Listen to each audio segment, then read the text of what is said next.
Topic है centre to soften punitive steps. तो इसमें पहले आपको पता होना चाहिए कि इन्वायरमेंट प्रोटेक्शन एक्ट, ठीक है, ये इन्वायरमेंट प्रोटेक्शन एक्ट है क्या 96, ठीक है। So there are some question which should be in your mind कि इन्वायरमेंट प्रोटेक्शन एक्ट है क्या, ठीक है, ये कौन इन्फोर्स करता है, और इन्वायरमेंट प्रोटेक्शन जो एक्ट है कौन कौन से एरिया को कवर करता है, ठीक है। 1986 में लाया गया था। ऑब्जेक्टिव क्या था कि जो भी इन्वायरमेंट वायलेशन हो रहा है, चाहे वो पॉल्यूशन हो रहा है या फिर पेड़ों को गलत तरीके से काटा जाए, तो जो भी इस तरह का इन्वायरमेंट वायलेशन है उसको रोकने के लिए। तो आपको क्या करना है, अगर आपने ये पहले से पढ़ा है तो वेल एंड गुड, नहीं पढ़ा है तो आप इसको सर्च कीजिए स्लैश देके यूपीएससी, आपको ढेर सारा आर्टिकल मिल जाएगा, आप कहीं से पढ़ लीजिए। और इसमें आप क्या दिमाग में रखेंगे कि सेंटर के अंदर में है या स्टेट के अंदर में है, और ये किस किस एक्ट को कवर करता है। क्या ये एयर के एक्ट को कवर करता है, क्या ये वाटर के एक्ट को कवर करता है, ठीक है। तो इस तरीके से you need to study the provision of the act, ठीक है। अभी रिसेंटली क्या हुआ था कि एक अमेंडमेंट लाया गया था, ठीक है, जहां पे ये कहा गया था कि अगर आप वायलेट करते हो इन्वायरमेंट जो रेगुलेशन होगा उसको, तो आप पे भारी पेनल्टी लगाई जाएगी, ठीक है। तो इवन प्रिजन का प्रोविजन था, तो इससे काफी ज्यादा जो है ह्यू एंड क्राई हुआ। तो अब कहा गया है कि नहीं, आपको प्रिजन नहीं होगा बल्कि वायलेशन मतलब आपको पेनल्टी लगाया जाएगा, ठीक है। और हाँ, जो प्लास्टिक अब सिंगल यूज है उस पर आपको जो प्रोविजन है वो रहेगा, लेकिन बाकी ये जो डिक्रिमिनलाइज मतलब ये जो अभी एक्ट में था कि नॉर्मल क्राइम मतलब कोई बहुत सीरियस वायलेशन नहीं भी किया तब भी आपको प्रिजन हो सकता है, तो इसको हटा के जो है क्या किया गया है, मॉनेटरी जो है फाइन लगेगा।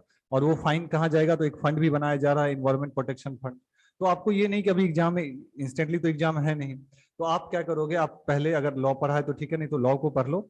उसके बाद इस अमेंडमेंट को बस आप देख लीजिए कि इस अमेंडमेंट मतलब अभी अमेंडमेंट आया नहीं, लाया जाएगा कि अगर अभी जो वायलेशन था जिसमें आपको प्रिजन का प्रोविजन था, तो अब प्रिजन का प्रोविजन ना होके आपको एक तरीके से फाइन लगेगा, बस ये दिमाग में रखना है, ठीक है। और बाकी जो है एक फंड बनेगा, इन्वायरमेंट प्रोटेक्शन फंड, तो उसको देखना है, ठीक है। तो मैंने मेंस का एक क्वेश्चन भी ऐड कर दिया आपको इसके लिए, जब आप पढ़ लेंगे तो कि मेन पर्पस क्या था इन्वायरमेंट प्रोटेक्शन एक्ट 1986 का। और अभी जो डिक्रिमिनलाइज कर दिया गया है, यानी आपको कोई जेल वेल नहीं होगा, तो क्या ऐसा तो नहीं है कि लोग फिर से वायलेट करना शुरू कर देंगे। तो आपको दोनों पक्ष को देखना है, क्रिटिकली एनालाइज करना है, ठीक है। ये मेंस का क्वेश्चन है विच you can solve. Next NGT भी एक पढ़ना है आपको, क्योंकि एनजीटी जो इन्फोर्स करती है, तो आपको एनजीटी पढ़ना है। एनजीटी जो है कब बना था और किस ये जैसे सिविल लॉ को फॉलो करता है, नेचुरल जस्टिस को एनजीटी फॉलो करता है या क्या, एनजीटी है क्या, एनजीटी के अंदर पावर क्या है, ठीक है। तो यूपीएससी ने एक बार पूछा हुआ भी है, तो आप एनजीटी के बारे में भी एक बार पढ़ लीजिए, क्योंकि एनजीटी इसी से रिलेटेड है, ठीक है। तो एनजीटी आप पढ़ लेंगे, इन्वायरमेंट प्रोटेक्शन एक्ट को आप पढ़ लेंगे, कौन कौन सा एक्ट इसके अंदर कवर है, एयर का वायलेशन, वाटर का वायलेशन, और कौन पार्टिसिपेट कर सकता है। यूपीएससी कई बार मतलब इससे क्वेश्चन पूछ चुकी है, ठीक है, इन्वायरमेंट प्रोटेक्शन एक्ट से। तो ये आपके प्रीलिम्स के लिए बहुत इंपॉर्टेंट हो जाता है और मेंस के लिए भी होता है। तो आप इसको थोड़ा सा बेहतर तरीके से पढ़ेंगे, क्योंकि क्वेश्चन देखिए पढ़ते तो इसे भी आप ढेर सारा कंटेंट है, तो जो अक्सर बार बार पूछा जा रहा है तो काइंडली उसको आप बेहतर तरीके से पढ़ें। तो ये आप इसको पढ़ेंगे। नेक्स्ट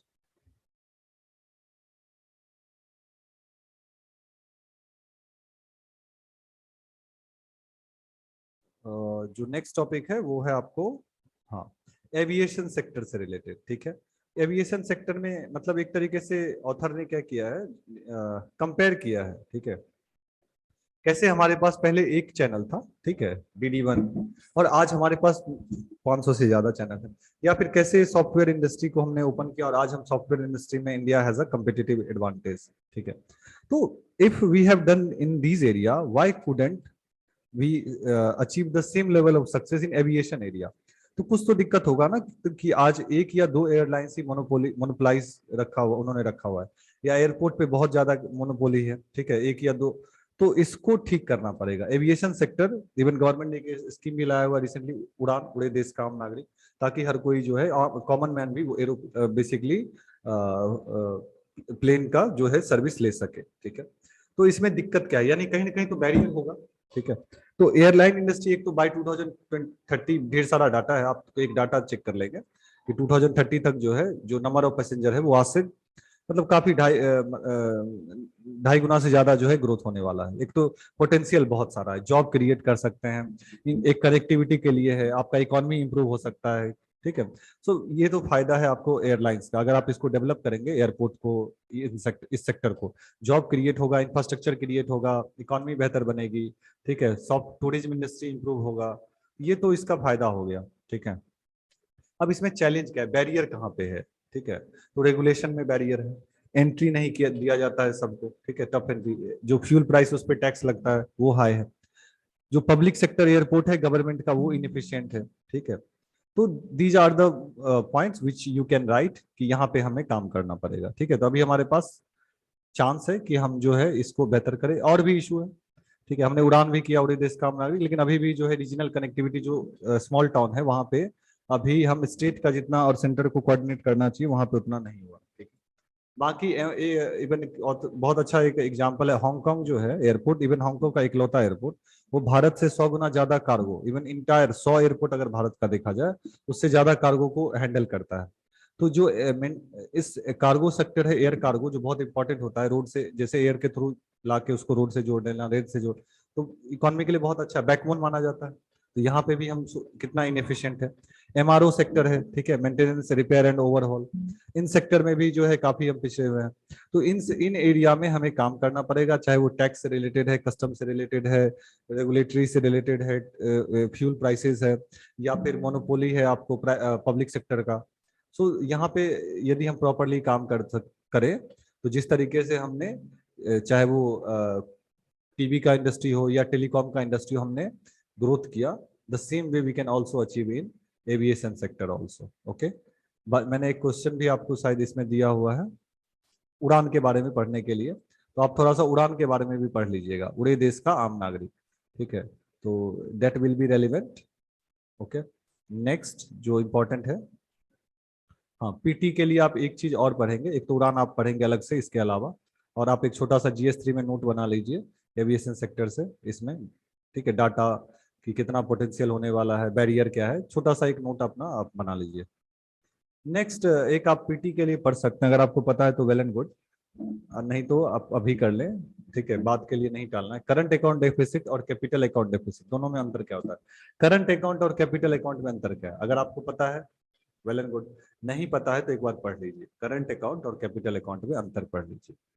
नेक्स्ट जो आर्टिकल है इसमें बहुत ज्यादा पॉइंट नहीं है आपको पीटी के लिए, बट ये थोड़ा सा थिंकिंग पर्सपेक्टिव के लिए ज्यादा आपको पॉइंट है, ठीक है, कि आप किसी को हैंडकप करते हो तो ये कहाँ तक सही है। अभी कर्नाटका हाईकोर्ट का एक जजमेंट आया है कि देखो आप हैंडकप कब कब कर सकते हो, पहला तो इसमें आपको ये पढ़ना है, तो 3 कंडीशन है, या तो आप एक्यूज को अरेस्ट आप मजिस्ट्रेट के आगे के पास ले जा रहे हैं, ठीक है, कोर्ट ने कहा 3 कंडीशन में बेसिकली किसी को आप हैंडकप कर दोगे, या तो मजिस्ट्रेट के पास ले जा रहे हो, या फिर उसको कोर्ट से जेल या जेल से कोर्ट ले जा रहे हो, बाकी आप अवॉइड करें। लेकिन एक दिक्कत है, अगर हम नहीं हैंडकप करते हैं तो 900 से ज्यादा केस आया है कि जहां पे हैंडकप नहीं करने पे जो प्रिजनर था वो वहां से फरार हो गया। तो एक आप ये क्राइटेरिया भी, दूसरा लेकिन क्वेश्चन है ह्यूमन डिग्निटी, आप किसी को बांध के ले जा रहे हैं, you are treating like animal, तो इंसान को जानवर की तरह ट्रीट करना कहाँ तक सही है, एथिकल पर्सपेक्टिव से आपको सोचना है, ठीक है। और ये वायलेशन है राइट टू लाइफ आर्टिकल 21 का। तो मुझे लगता है ये कभी पूछेगा तो आपको एथिक्स में पूछ सकता है कि हैंडकफिंग जो है हाउ डू यू सी, मतलब इसमें एथिकल इशू क्या है, ठीक है, एथिकल डायलेमा बताइए, या एथिकल पर्सपेक्टिव से देखिए हैंडकफिंग को। तो आपको इस अभी प्रैक्टिस करना है क्योंकि एग्जाम में टाइम नहीं मिलेगा, तो 2 मिनट थोड़ा सा इस पे आप कंटेम्पलेशन करें कि हैंडकफिंग सही है तो क्यों है और गलत है तो क्यों है, इस पे आप मेक योर पॉइंट, ठीक है, इट विल हेल्प यू। ये भी मतलब आईआर में एक छोटा सा पॉइंट है कि आप कोई देश को हेल्प करते हो तो स्ट्रेटेजिकली हेल्प करो, यानी एसेट बनाने में हेल्प करो, आप ऐसे मतलब जो हेल्प करोगे वो उससे ज्यादा बेटर होगा। नेक्स्ट टीबी में जो है आपको पीटी पर्सपेक्टिव से ज्यादा पढ़ा, एक टीबी के लिए एक प्रोग्राम है revise national TB control program, तो एक तो ये आप पढ़िए कि ये प्रोग्राम में गवर्नमेंट कर क्या रही है। बाकी टीबी में आपको क्या पढ़ना है, टीबी क्या इंडिया ने अभी खत्म नहीं किया, नहीं, कब तक खत्म करने का प्लान है टीबी को, या कितना परसेंट। नेक्स्ट है कि उसमें आप अक्सर एग्जाम में क्वेश्चन आता है एमडीआर और एक्सडीआर, ठीक है, मल्टी ड्रग रेसिस्टेंट, ठीक है, और एक्सडीआर ये क्या होता है, एमडीआर टीबी और एक्सडीआर टीबी क्या होता है ये पढ़ना है आपको। क्या टीबी के लिए कोई वैक्सीन है क्या, ठीक है, तो मैं यहाँ पे वीपीएम एक है और एमआईपी है, ठीक है, तो इन वीपीएम और एमआईपी ये है क्या, इसको पढ़िए, ठीक है, 2 वैक्सीन टीबी के लिए। और टीबी भारत कब तक टारगेट है खत्म करने का, कभी पीटी में पूछ देगा आपको। और एमडीआर और एक्सडीआर में अंतर क्या है, एमडीआर और एक्सडीआर में अंतर क्या है, बीपीएम और एमआईपी क्या है, गवर्नमेंट का टारगेट टीबी को कब तक खत्म करने का है। ठीक है, kindly read these points. Next, foreign portfolio investor, इसमें आपको सिंपल सा चेक करना है कि फॉरेन पोर्टफोलियो इन्वेस्टर कौन होता है। ठीक है, आप एफडीआई और एफपीआई में अंतर क्या है ये आप सर्च करेंगे खुद से। ठीक है, do it by yourself. FDI और एफपीआई में अंतर क्या है पहला तो। दूसरा आप पढ़ेंगे कि एफपीआई जो है बेसिकली कब कहाँ पे इन्वेस्ट करने पे उसको एफपीआई माना जाएगा। ठीक है, एफपीआई कहाँ पे इन्वेस्ट करेंगे तो हम उसको एफपीआई बेसिकली मानेंगे। पहला, एफडीआई और एफपीआई में अंतर क्या है। ओके, दूसरा है कि एफपीआई किस किस सेक्टर में इन्वेस्ट करता है। ठीक है, और नेक्स्ट है कि एफपीआई फॉरेन पोर्टफोलियो इन्वेस्टर कब देश से चला, मतलब किस किस कंडीशन में, इस यूपीएससी इस तरह का सवाल पूछ रही है अब लगातार, क्या ऐसा कंडीशन होगा तो जो फॉरेन पोर्टफोलियो इन्वेस्टर बेसिकली यहाँ इस देश से चले जाएंगे। तो कोई भी अगर पोर्टफोलियो, पोर्टफोलियो किसको कहते हैं, हर कंपनी का एक पोर्टफोलियो होता है। ठीक है, जिसमें म्यूचुअल फंड होता है, अलग अलग फंड होता है, इक्विटी होता है, शेयर होता है। तो जो जब पोर्टफोलियो कि जब हम इन्वेस्ट करते हैं किसी कंपनी में इस तरीके से, ठीक है, तो एक आपको क्या चेक करना है कि कितना परसेंट इन्वेस्ट करेंगे तो एफपीआई, मतलब एफपीआई कब कहा जाएगा। ठीक है, तो ये आप बेसिकली देखेंगे। ठीक है, और नेक्स्ट आप देखेंगे कि क्या फैक्टर होता है। ठीक है, कौन सा फैक्टर होता है जब फॉरेन पोर्टफोलियो इन्वेस्टर यहाँ से जो है अपना पैसा निकाल लेता है, व्हाट आर द कंडीशन। तो जाहिर सी बात है कोई भी दूसरे देश से हमारे देश में इन्वेस्ट करने कब आएगा, जब हमारा पोटेंशियल होगा, हम ज्यादा इंटरेस्ट रेट देंगे उसको कंपेयर टू यूएस, एक फेड रिजर्व जैसे यूएस का है। तो कोई भी फॉरेन इन्वेस्टर आएगा जब हमारा पोटेंशियल रहेगा, हम इंटरेस्ट रेट ज्यादा देंगे। ठीक है, हमारा इकोनॉमी जो है राइज रहेगा। तो ये सब फैक्टर है, तो आपको ये आपको पढ़ना है कि एफपीआई होता क्या है। ठीक है, और एफपीआई से इन्वेस्टर कब पैसा लेके चले जाते हैं। ठीक है, क्राइटेरिया आपको जो है बेसिकली एक तरीके से पढ़ना है। तो आप ये देख लेंगे एफडीआई एफपीआई में डिफरेंस, और एफपीआई जो है इन्वेस्टर कब यहाँ से मूव कर जाता है, क्या क्या कंडीशन है। ठीक है, कंडीशन चेक कर लेंगे कि इकोनॉमी में क्या ऐसा होगा कि एफपीआई इन्वेस्टर यहाँ से चला जाएगा। नेक्स्ट, बेल्ट एंड रोड बाद में देखेंगे, अभी कुछ खास नहीं है इसमें। एक ये आप पीटी पर्सपेक्टिव से you will read what is the difference. ये एक्ट जो है क्या, सेक्शन 153A और 295A, जो क्योंकि आजकल बहुत हो रहा है पूरे कंट्री में, रिलीजियस सेंटिमेंट को कहा जाता है हर्ट करना। तो ये है क्या दोनों एक्ट, ये एक बार आप you will just have a glimpse of it. एक और कमी, अगर आपने पॉलिटी पहले से पढ़ा है तो अच्छी बात है, नहीं पढ़ा है तो कमेटी आप ये पढ़िए, इस ये सोच के कि कमेटी क्यों बनता है। ठीक है, कमेटी है क्या, what is committee, parliamentary committee है क्या। ठीक है, और इनका इसमें मेंबर कौन बन सकता है, क्या कोई भी मेंबर बन सकता है या पार्लियामेंट्री मतलब अच्छा हाउस से ही बनेगा। अब हाउस में भी लोकसभा से ही बनेगा या राज्यसभा से। अब पार्लियामेंट्री कमेटी भी कई तरह का होता है। ठीक है, स्टैंडिंग कमेटी होती है, एड हॉक कमेटी होता है। ठीक है, उसी में बहुत डिटेल में है आपको पॉलिटी में, जब आप आपने पढ़ा है तो ठीक है, तब तो आप रिवाइज कीजिए उसको। नहीं पढ़ा है तो जब आप पढ़ेंगे तो इस पर्सपेक्टिव से पढ़िएगा कि कमेटी है क्या, कौन मेंबर बन सकता है, कमेटी का पावर क्या है, कमेटी काम कैसे करती है, कमेटी कब मिल सकती है। ठीक है, और कौन सा आर्टिकल जो है कमेटी को बनाने में मदद करता है। ठीक है, पार्लियामेंट्री कमेटी का आधार क्या है, किस आर्टिकल के अंतर्गत कमेटी बनता है। ठीक है, ऐसे if you think in this way तो you will get a broader picture. ठीक है,